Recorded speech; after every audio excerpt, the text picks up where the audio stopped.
Good morning, grade 6. Welcome back to a new week of math lessons. But before we proceed to our new lessons for this week, let us first have a short review of our previous lessons. Last week, we had recognized statistical questions.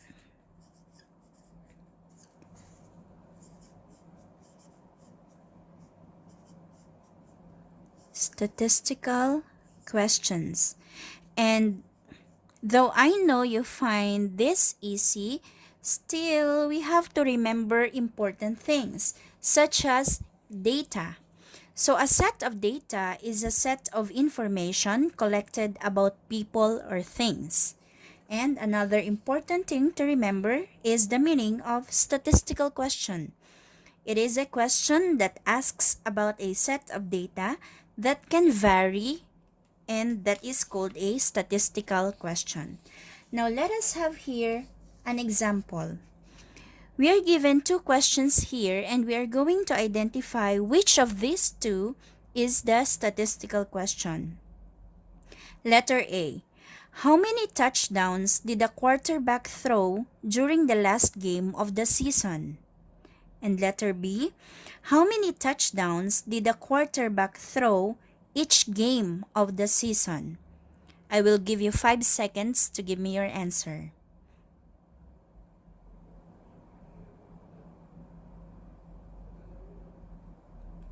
Okay, what is your answer? Is it letter B? If it's B, then you're right. The correct answer for this one is B because it says about the number of touchdowns that vary. It's about a number of information that vary. It says here each game of the season. So, the statistical question is letter B. Another lesson that we had last week is about describe data collection. So, in describing data collection, you are going to remember important things such as the attribute, the unit of measure, the means of measurement, and the number of observations. So I have here an example, and this is included in your homework also. So this is about the plant heights. So we have here the height of plants in inches, and we have here the data. So we are going to write these things according to the data given. So the attribute, what is the data all about? So it is about the height of plants. Then, what is the unit of measure in this data? It's here. It is inches. And the means of measurement. So how can you measure the height of plants? What tool are you going to use to measure the height of plants? So one answer could be a ruler. And the number of observations, 1, 2, 3, 4, 5, 6, 7, 8, 9, 10. So this is how we describe data collection. So it's just like reading a story and answering the questions or the comprehension about the story that you read. So that is about our last week's lessons. And before we proceed to our new lessons, I will give you first one brain teaser. I know you missed this. I know you missed answering a brain teaser. So here it is. There are 3 mistakes in this sentence. What are they? I will give you 10 seconds to identify the mistakes.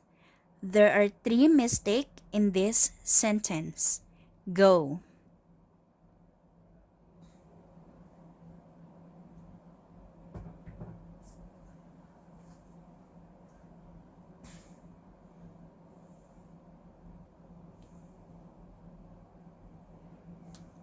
Okay, are you ready? Now, if you say this is a mistake, then you're correct because the spelling should be THREE. That's right. And then another mistake is this one. Since this is 3, then this should have S. Right. So there are 3 mistakes in this sentence. But where is the other one? Can you find the other one? It seems like there are only 2 mistakes, right? So there is a third one. And the third one is saying that there are 3 mistakes is a mistake. Because there are not 3 mistakes here. There are only 2 mistakes. So this statement here, there are 3 mistakes, is the third mistake in this sentence. Okay, so I guess you are now ready for our lessons. So the first lesson that we're going to have for this week is about dot plots and frequency tables. So what is a dot plot? A dot plot is a number line with marks that show the frequency of data. Again, it is the number line with marks that show the frequency of data. You can follow by opening your book on page 661. And frequency is the number of times a data value occurs. Now, let us have this example that is the same as the one written in your module. The problem here is Hannah is training for a walkathon. The table shows the number of miles she walks each day. She has 1 day left in her training. How many miles is she most likely to walk on the last day? So just like what we always do, before we proceed to answering this one, we will first answer the question on the right. So what do we need to find? So we need to find here the value that occurs most often.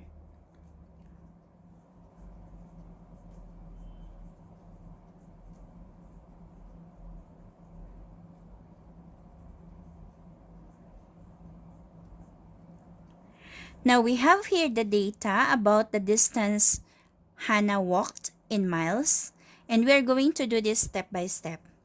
Draw a number line with an appropriate scale. So we are already given here a number line, and numbers vary from, by looking at the data, you're going to identify the numbers. So look at the lowest number here, and that is 1, and the highest number is 9. So we can say that the numbers vary from 1 to 9. So we can use a scale of 0 to 10. So we have here a number line with a scale of 0 to 10. So this is about the distance that Hannah walked in miles. For each piece of data, plot a dot above the number that corresponds to the number of miles Hannah walked. Complete the dot plot by making the correct number of dots above the numbers 5 through 10.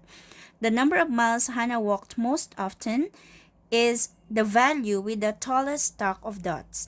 Now let us go back to the data here. And we don't have 0, we have 1. Let us cross it out so it will be easier for us to see. So there's only 1, that's why there's 1 dot. 2, let us count. 1, 2, 3, 4. So there are 4 dots. 3, 1, 2, 3. So 3 dots. 4, 1, 2, 3, and 4. That's why there are 4 dots. Now it is our turn to plot the dots. For 5, 1, 2, 3, 4. So there are 4. 1, 2, 3, 4. And I'm missing this one. So that's the 5th. So there are 5 dots for 5.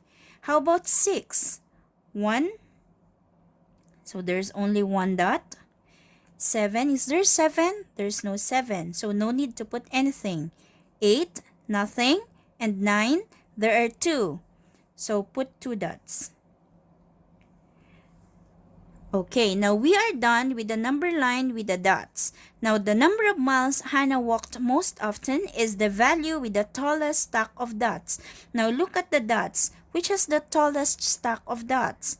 So the tallest stack in this dot plot is for how many miles? That is 5 miles. Since it is the number that happens most often, then that means that is the answer to the question. So the number of miles Hannah is most likely to walk on the last day of her training is 5 miles.